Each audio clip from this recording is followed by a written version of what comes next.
दोस्तों, हमारी जिंदगी में और हमारे आसपास ऐसे बहुत सारे लोग होते हैं जिन्हें हम अपना करीबी या अपना हितैषी मानते हैं।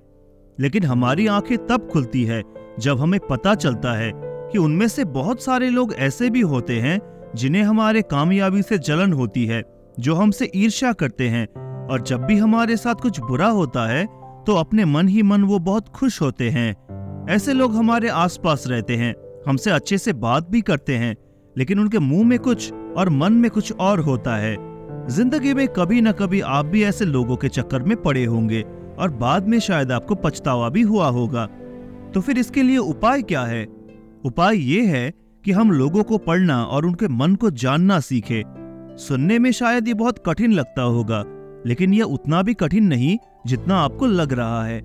आज की इस कहानी से हम आपको बताएंगे कि लोगों के मन को कैसे पढ़ सकते हैं। इस कहानी में बताए गए चीजों को अगर आप अपनी जिंदगी में आजमाना शुरू करेंगे तो आप भी लोगों को और गहराई से समझ सकते हैं। इस कहानी में आपको ऐसा कुछ मिलेगा जो आपको जिंदगी भर काम आएगा, इसीलिए इस कहानी को अंतिम तक जरूर सुने। तो चलिए कहानी शुरू करते हैं। बहुत समय पहले की बात है।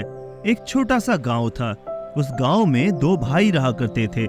बड़ा भाई अंधा था, जिस कारण वह हमेशा घर पर ही बैठा रहता था, और छोटा भाई खेती किया करता था। लेकिन खेतों में अधिक जानवर आने से पूरी फसलें नष्ट हो जाती थी, जिस कारण छोटा भाई बहुत परेशान हो चुका था। तभी उसे एक तरकीब सूझी। एक दिन उसने सोचा, खेतों में इन जानवरों को भगाने के लिए क्यों न मैं अपने बड़े भाई की मदद लूं। वैसे भी बड़े भाई अंधे हैं, अगर वह खेत में बैठे रहेंगे तो फिर जानवरों की आहट आने पर वो उन्हें जोर जोर से चिल्लाकर भगा सकते हैं, जिससे हमारी फसलें बच सकती है। इसलिए उन्हें मैं खेत में बिठा देता हूँ। ये सब सोच विचार करने के बाद उसने अपने खेत में ही एक छोटी सी झोपड़ी तैयार की और अपने अंधे भाई को उस खेत में बिठा दिया और उनसे कहा, भैया, यदि कोई जानवर की आहट आपको सुनाई दे तो आप जोर जोर से चिल्लाना। ये सुनकर वह जानवर यहाँ से भाग जाएंगे और हमारी फसलें नष्ट होने से बच जाएंगी। बड़ा भाई अपने छोटे भाई की बात मान लेता है और वो उस दिन से खेत में ही रहना शुरू कर देता है। जब भी किसी जानवर की आहट उसे सुनाई देती तो वह तुरंत जोर जोर से चिल्लाना शुरू कर देता, जिससे वह जानवर उसके खेतों से भाग जाते। ऐसा करते करते कई दिन बीत चुके थे।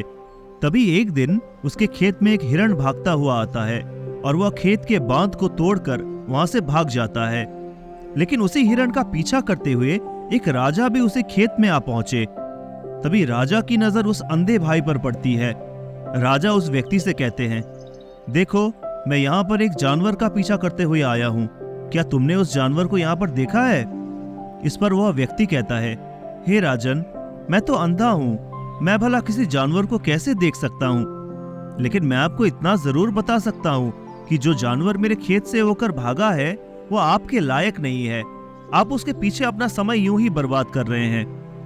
राजा उस अंधे व्यक्ति की बात सुनकर बड़ा अचरज में पड़ गए। वो ये सोचने लगे कि आखिर ये तो अंधा है, फिर इसे कैसे पता कि जिस हिरण का मैं तलाश कर रहा हूँ वो हिरण मेरे लायक है ही नहीं। ये अंधा व्यक्ति मुझे कैसे बता सकता है?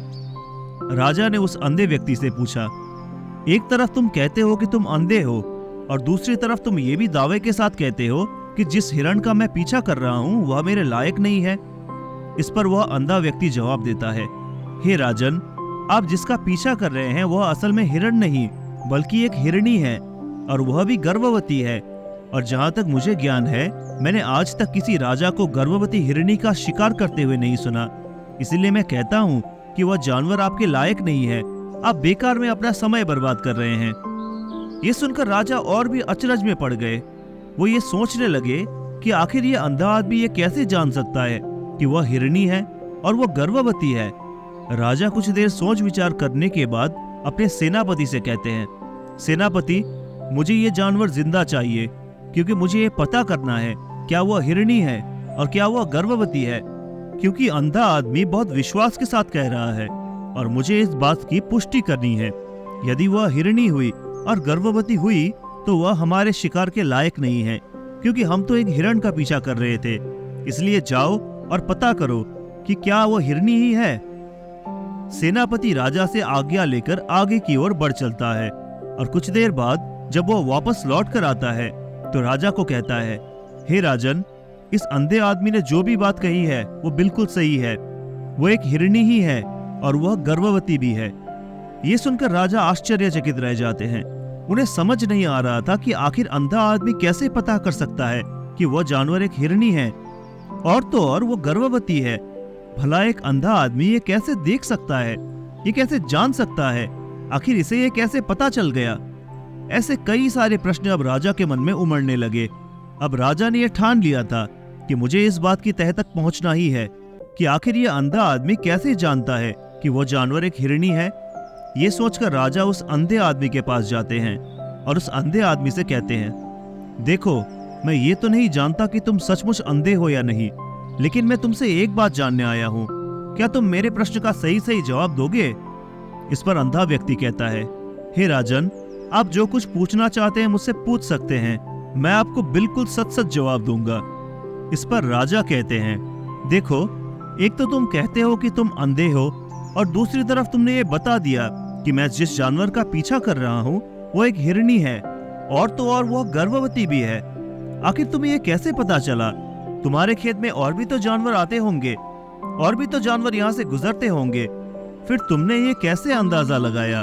तभी वह अंधा व्यक्ति राजा से कहता है, हे राजन, आप जिस हिरणी का पीछा कर रहे थे वही हिरणी जब मेरे खेत में आई तब उसकी रफ्तार और उसके भागने की आहट से मुझे ये एहसास हो चुका था कि वो एक हिरणी है। और मेरे खेत की जो बांध है वो बहुत छोटी है, उसकी ऊंचाई ज्यादा नहीं है। यदि कोई हिरण होता तो उस बांध को बड़ी आसानी से लांघ जाता, लेकिन वह हिरणी थी, इसलिए उस बांध को तोड़कर भागी है। और यदि वह इस बांध को छलांग लगाकर पार करने का प्रयास करती तो इससे उसके बच्चे को खतरा होता। और इसी बात से मैंने ये पता लगा लिया कि वह गर्भवती है। इस कारण वह ज्यादा ऊंची छलांग न लगाकर मेरे खेत की बांध को तोड़ते हुए भागी है। इस पर राजा के मन में एक और प्रश्न उठा। राजा ने कहा, लेकिन तुम्हें कैसे पता चला कि वह हिरणी ही है? और भी तो कोई जानवर यहाँ पर आ सकते हैं। इस पर वह अंधा व्यक्ति कहता है, हे राजन, मैं पूरा दिन सुबह शाम यहीं पर बैठा रहता हूँ और मेरी सुनने की शक्ति बहुत तेज है। मैं ये भाव जाता हूँ कि कौन सा जानवर मेरे खेत में आया है, और उसी के आधार पर मैं जोर जोर से चिल्लाता हूँ ताकि वह मेरे खेत से भाग जाए और मेरे खेत की फसलों को नष्ट न कर पाए। राजा उस अंधे आदमी का यह जवाब सुनकर पूरी तरह संतुष्ट हो चुके थे। वो मन ही मन ये सोच रहे थे कि आदमी भले ही अंधा हो, लेकिन ये बड़ा ज्ञानी मालूम पड़ता है। इस आदमी से कुछ न कुछ काम निकलवाना ही चाहिए। ये विचार करते हुए राजा उस अंधे आदमी को भी अपने साथ राजमहल चलने का अनुरोध करते हैं, और राजा के अनुरोध को स्वीकार कर वह अंधा व्यक्ति भी राजा के साथ राजमहल चला जाता है। राजमहल पहुंचते ही राजा उस अंधे व्यक्ति से कहते हैं, आप तो बड़े ज्ञानी व्यक्ति हैं, आपको किसी भी बात का पता बड़ी आसानी से चल जाता है। आज मैंने आपको यहाँ पर इसलिए बुलाया है क्योंकि मैं आपसे ये जानना चाहता हूँ कि मेरी पत्नी पतिव्रता है या नहीं। इस पर वह अंधा व्यक्ति कहता है, हे राजन, ये कैसा प्रश्न हुआ? इस पर राजा कहते हैं, मैंने आपसे बिल्कुल उचित प्रश्न किया है, मुझे इस प्रश्न का उत्तर दीजिए। इस पर वह अंधा व्यक्ति कहता है, हे राजन, ये सारी बातें जाने दीजिए। आपकी शादी को इतने साल बीत चुके हैं और अब आप ये बात क्यों जानना चाहते हैं? आपके मन में ऐसे प्रश्न क्यों उठ रहे हैं? इस पर राजा जिद करते हुए कहते हैं, देखिए, आपको मुझे इस प्रश्न का उत्तर तो देना ही होगा। यदि आप मुझे इस प्रश्न का उत्तर नहीं देंगे तो मैं आपको मृत्यु दंड दे दूंगा। राजा के मुख से ये बात सुनकर वह अंधा व्यक्ति कहता है, हे राजन, यदि आप इस प्रश्न का उत्तर चाहते हैं तो उसके लिए आपको मेरा एक काम करना होगा। राजा कहते हैं, बोलिए, मुझे क्या काम करना होगा? इस पर व्यक्ति कहता है, इसके लिए आपकी पत्नी को मेरे साथ कमरे में अकेले छोड़ना होगा। उस अंधे व्यक्ति की ये बात सुनकर राजा पहले तो क्रोधित हो जाते हैं, लेकिन फिर कुछ सोच विचार करने के बाद उस व्यक्ति की बात मान लेते हैं और अपने सेनापति को आदेश देते हैं, सेनापति, इस व्यक्ति को और मेरी पत्नी को एक कमरे में कुछ देर के लिए अकेला छोड़ दो। सेनापति बिल्कुल वैसा ही करता है। अब राजा की पत्नी और अंधा आदमी एक कमरे में बंद हो चुके हैं। तभी वह अंधा आदमी राजा की पत्नी से कहता है, मुझे आपको छूना है। इस बात पर रानी अत्यधिक क्रोधित हो जाती है और उस अंधे आदमी को वो पकड़ पकड़ कर पीटने लगती है, कभी हाथों से तो कभी लातों से तो कभी पटक पटक कर। इस तरह से उन्होंने उस अंधे आदमी की खूब पिटाई की। उसके बाद किसी तरह वह अंधा आदमी अपनी जान बचाकर वहां से भाग निकलता है और वह राजा के पास पहुंचता है और राजा से कहता है, हे राजन, आपकी पत्नी पतिव्रता नहीं है। ये बात सुनकर राजा अत्यधिक क्रोधित हो उठते हैं और राजा अपनी तलवार निकालकर सीधा अपनी पत्नी की ओर जाते हैं और क्रोधित होकर वह अपनी रानी से कहते हैं, रानी जी, आज मैं जो भी सवाल आपसे करने वाला हूँ उसका मुझे बिल्कुल सही जवाब दीजिएगा, और यदि आपने एक शब्द भी झूठ कहा तो मैं आपका अभी के अभी सर धड़ से अलग कर दूंगा। तभी आगे वह राजा कहते हैं, मुझे बताइए, क्या आप पतिव्रता है या नहीं? इस पर रानी कहती है, हे राजन, आप भले ही मुझे जान से मरवा दीजिए, लेकिन मैं पतिव्रता नहीं हूँ। राजा ये बात सुनकर बहुत खुश होते हैं, क्योंकि उस अंधे आदमी ने जो भी कहा था वो बिल्कुल सच था। ये बात सुनकर वह तुरंत उस अंधे आदमी के पास पहुंचते हैं और आकर उस अंधे आदमी से कहते हैं, आपको कैसे पता चला कि मेरी पत्नी पतिव्रता नहीं है? इस पर वह अंधा आदमी कहता है, हे राजन, बड़ी सीधी सी बात है, मैंने तो आपकी पत्नी से बस इतना ही कहा था कि मुझे आपको छूना है। और इस बात कर वह इतना क्रोधित हो उठी कि उन्होंने गुस्से में आकर मुझे लात घूंसों से पीटना शुरू किया। और भला कोई औरत किसी मर्द को कैसे छू सकती है? लेकिन उन्होंने आव देखा ना ताव, बस लात घूंसे मुझ पर बरसाने शुरू कर दिए। वह भी तो एक छूना ही हुआ, और एक पतिव्रता नारी कभी भी पराये मर्द को स्पर्श नहीं करती। जब मैंने उन्हें छूने के लिए कहा तो वह उस वक्त मुझे मना कर सकती थी, लेकिन उन्होंने तो मुझे पीटना शुरू कर दिया और देखते ही देखते उन्होंने मेरे पूरे शरीर को छू लिया। अब आप ही बताइए, ऐसी स्त्री भला पतिव्रता कैसे हो सकती है? इस पर राजा कहते हैं, आप तो बड़े ज्ञानी मालूम पड़ते हैं। अच्छा ठीक है, आप मेरे एक प्रश्न का और जवाब दीजिए। यदि आपने मुझे इस प्रश्न का सही सही जवाब दिया तो मैं आपको यहाँ से जाने दूंगा। आगे राजा उस अंधे आदमी से कहते हैं, आप मुझे ये बताएं, क्या मैं सच में अपने पिताजी का ही बेटा हूँ या फिर किसी और का? इस पर वह अंधा आदमी कहता है, हे राजन, इस बात से आपको क्या लेना देना? आप किसी की भी औलाद हो, आखिर आप है तो इस राज्य के राजा, इसलिए इस प्रश्न को जाने दीजिए। लेकिन राजा कहते हैं, नहीं नहीं, मुझे इस प्रश्न का सही सही जवाब चाहिए, अन्यथा यह प्रश्न मुझे हमेशा परेशान करता रहेगा। इसलिए मैं इसका सही सही जवाब जानना चाहता हूँ। यदि आप इसका सही सही जवाब दे देते हैं तो आप यहाँ से जा सकते हैं, मैं आपको नहीं रोकूंगा। इस पर वह अंधा आदमी कहता है, हे राजन, इसके लिए तो मुझे आपकी माँ के पास भी जाने की कोई आवश्यकता नहीं है। मैं आपको अभी ये बता सकता हूँ कि आप किसकी औलाद है, लेकिन उससे पहले मैं चाहता हूँ कि आप मुझसे एक वादा करें कि आप मुझ पर क्रोध नहीं करेंगे। राजा ने कहा, मैं आपसे वादा करता हूँ कि मैं आप पर क्रोध नहीं करूंगा। इसके बाद वह अंधा आदमी राजा से कहता है, हे राजन, आप है तो अपने ही पिता के पुत्र, लेकिन आप पर एक कंजूस सेठ की छाया पड़ी हुई है। ये सुन राजा बहुत क्रोधित हो उठे और वह तुरंत तलवार निकालकर अपनी माँ के पास पहुंच जाते हैं। वह वहां पर पहुंचने के बाद अपनी माँ से कहते हैं, माँ, मुझे सच सच बताइए, क्या मैं अपने ही पिता का पुत्र हूँ या नहीं? यदि आपने मुझे सही सही नहीं बताया तो यहीं पर मैं अपने प्राण त्याग दूंगा। मुझे बताएं, सच क्या है? इस पर उस राजा की माँ कहती है, बेटा, तू है तो अपने ही पिता का पुत्र, लेकिन तुम्हारे ऊपर एक कंजूस सेठ की छाया पड़ी हुई है। जब मैं एक बार नहाने के बाद अपना मुंह आईने में देख रही थी, तभी उस कांच के पीछे मुझे एक कंजूस सेठ नजर आता है और उसी की छाया तुम पर पड़ चुकी है। ये सुनकर राजा बहुत खुश हो जाते हैं और वह तुरंत दौड़े दौड़े उस अंधे आदमी के पास पहुंचते हैं और उस अंधे आदमी से कहते हैं, आपको ये कैसे पता चला कि मुझ पर एक कंजूस सेठ की छाया पड़ी हुई है? इस पर वह आदमी कहता है, हे राजन, आपने मुझसे कई सारे सवाल पूछे जिनका जवाब मैंने आपको सही सही दिया है। यदि कोई और राजा होता तो मुझे इसके बदले ढेरों सारे इनाम मिल चुके होते, लेकिन अब तक आपने मुझे एक फूटी कौड़ी तक नहीं दी। इस बात से ही मैंने अंदाजा लगा लिया था कि आप बहुत कंजूस हो। ये बात सुनकर राजा जोर जोर से हंसने लगे और कहते हैं कि आप जो भी मांगेंगे वो मैं आपको अवश्य दूंगा, लेकिन मुझे ये बताएं कि आपको कैसे पता चल जाता है कि कौन सी बात सही है और कौन सी गलत? आप किसी भी बात का इतना सटीक और सही जवाब कैसे दे पाते हैं? इस पर वह अंधा आदमी कहता है, हे राजन, मैं तो वैसे ही अंधा हूँ। यदि मेरी आंखें होती तो मैं किसी के भी मन की बातें बड़ी सरलता से जान लेता। मन की एक भाषा होती है और ये भाषा मनुष्य के शरीर के व्यवहार के रूप में देखी जा सकती है। उसकी आंखों से, उसके होठों से, उसके काम करने के तरीके से, उसकी क्रियाओं से पता किया जा सकता है कि उसके मन में क्या चल रहा है। उसके आधार पर हम किसी के भी मन की बात जान सकते हैं। लेकिन मैं तो अंधा हूँ, मैं देख नहीं सकता, इसीलिए मैं क्रियाओं से देखता हूँ। यदि मुझे कोई बात जाननी हो तो अगले आदमी को कुछ काम देना पड़ता है, जिस पर वह व्यक्ति किस प्रकार काम करता है, किस तरीके से इस काम को करता है, उसके आधार पर ही मैं ये पता करता हूँ कि उसके मन में क्या चल रहा है। तभी वह राजा कहते हैं, तो क्या इसका अर्थ ये हुआ कि मैं भी किसी के मन की बात जान सकता हूँ? इस पर वह अंधा आदमी कहता है, हे राजन, अवश्य आप भी किसी की मन की बात जान सकते हैं, किंतु उससे पहले आपको अपने ऊपर काम करना होगा, और वह काम है अपने मन को शांत करना, अपने मन को वर्तमान में लाना होगा, जिसके लिए मैं आज आपको 3 तरीके बताने वाला हूँ। ये तीनों ही तरीके बड़े ही आसान और सरल है। सबसे पहला तरीका है अपने मन को एकाग्र करना। जब हम अपने मन को एकाग्र करते हैं, अपने मन को वर्तमान में लाते हैं, तो हम दूसरों के मन की बात जान सकते हैं।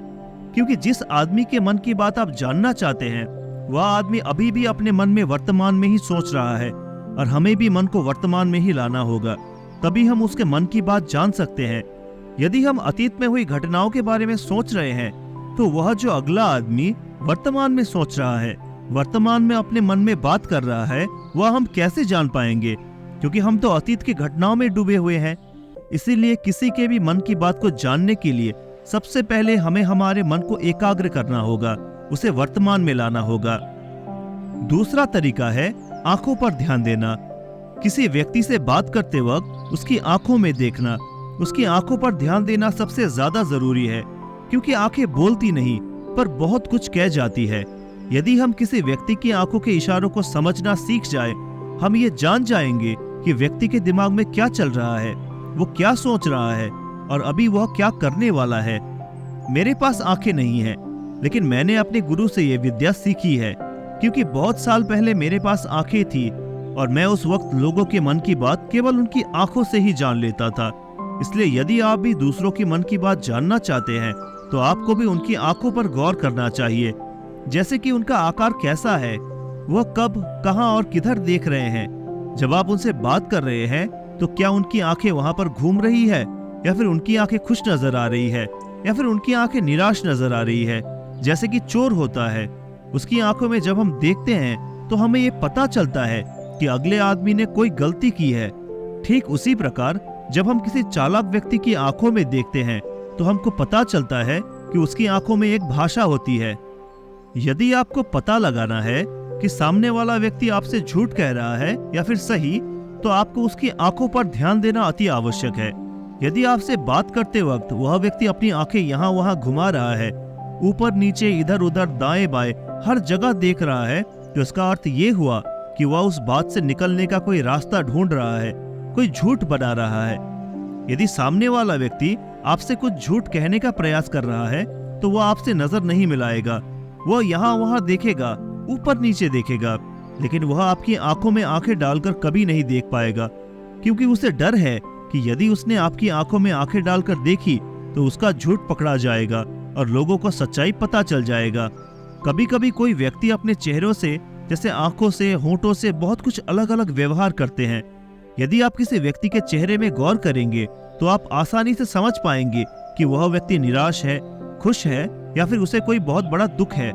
फिर चाहे इंसान जुबान से कुछ बोले या ना बोले, लेकिन आप उसके चेहरे से ये सब कुछ पता कर सकते हैं। आगे वह व्यक्ति राजा से तीसरा तरीका बताते हुए कहता है, हे राजन, इसी प्रकार तीसरी भाषा भी है, अर्थात तीसरा तरीका भी है, और वह है हाथों के इशारे और शरीर का व्यवहार। मन की बात समझने के लिए हमें हाथ के इशारे और शरीर के व्यवहार को समझना बहुत आवश्यक है।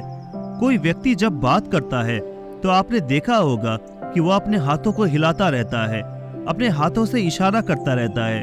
बातों के साथ वह अपना शरीर का जो व्यवहार है, अर्थात बॉडी लैंग्वेज, उसका भी पूरा उपयोग करता है, जिससे हमें ये पता चल जाता है कि आखिर वह व्यक्ति हमारी बातों पर कितना ध्यान दे रहा है और उसके मन में क्या चल रहा है। शरीर के व्यवहार को देखने के लिए उसके हाथ मटकाने, शरीर मटकाने और चेहरे पर बार बार हाथ लाने, हाथों का एक दूसरे से मसलना, ऐसे बहुत सी क्रियाएं होती है, उस पर हमें ध्यान देना अति आवश्यक है। मन की बात को समझने के लिए हमें शरीर के व्यवहार को भी समझना पड़ता है, यदि हम इन 3 तरीकों को सही तरीके से ध्यान देकर अच्छे से समझ लेते हैं तो हम बहुत जल्दी किसी भी व्यक्ति के मन की बातें बड़ी सरलता और सहजता से जान सकते हैं। इसीलिए यदि आपको किसी के मन की बातें जाननी है तो पहले अपने आप को शांत बनाकर वर्तमान में लाना पड़ेगा और फिर आपको उस व्यक्ति की आंखों पर, उसके चेहरे पर, उसके शरीर के हाव भाव को और उसके हाथों को ध्यानपूर्वक देखना और समझना होगा, जिससे आप ये समझ पाएंगे कि आखिरकार उसके मन में क्या चल रहा है और वह क्या सोच रहा है। लेकिन आपका दिमाग यदि अतीत की घटनाओं में व्यस्त है, भविष्य की योजनाओं में व्यस्त है, तो आप उस व्यक्ति के हाव भाव पर कभी ध्यान नहीं दे पाएंगे और नहीं आप कभी ये समझ पाएंगे कि आखिर उस व्यक्ति के मन में क्या चल रहा है, वो क्या सोच रहा है। आपने देखा होगा कि ऐसे कई बड़े संत महात्मा हैं जो बड़ी ही शांति से आपको देखते हैं और आपको देखकर ही ये बता देते हैं कि आपके मन में क्या चल रहा है, आप उनसे क्या जानने आए हैं। और इसका सबसे बड़ा प्रमुख कारण यही है कि वह आपको पढ़ सकते हैं, आपको समझ सकते हैं, आपके मन की बातें जान सकते हैं, क्योंकि उनका मन एकाग्र है, शांत है और यही कारण है कि वह आपके मन की बातें बड़ी सरलता से समझ सकते हैं। तो दोस्तों, अगर आप लोग भी किसी के मन की बातों को जानना चाहते हैं तो इन 3 तरीकों को जरूर आजमाने की कोशिश करें। हालांकि ये एक दिन की बात नहीं, बहुत दिनों का अभ्यास लगता है, लेकिन हाँ, एक बात जरूर है, अगर आप इन 3 तरीकों को आजमाना ठीक से सीख गए तो आप लोगों के मन की बात जान सकते हैं, जिससे कि लोग आपको कभी भी धोखा नहीं दे पाएंगे। आशा करता हूँ इस कहानी से आप लोगों को बहुत कुछ सीखने को मिला। अगर आपने पूरी कहानी सुनी है तो कृपया हमारे चैनल को सब्सक्राइब करें और अपना विचार कमेंट बॉक्स में जरूर लिखें। तो मिलते हैं अगली कहानी के साथ, तब तक के लिए नमो बुद्धाय।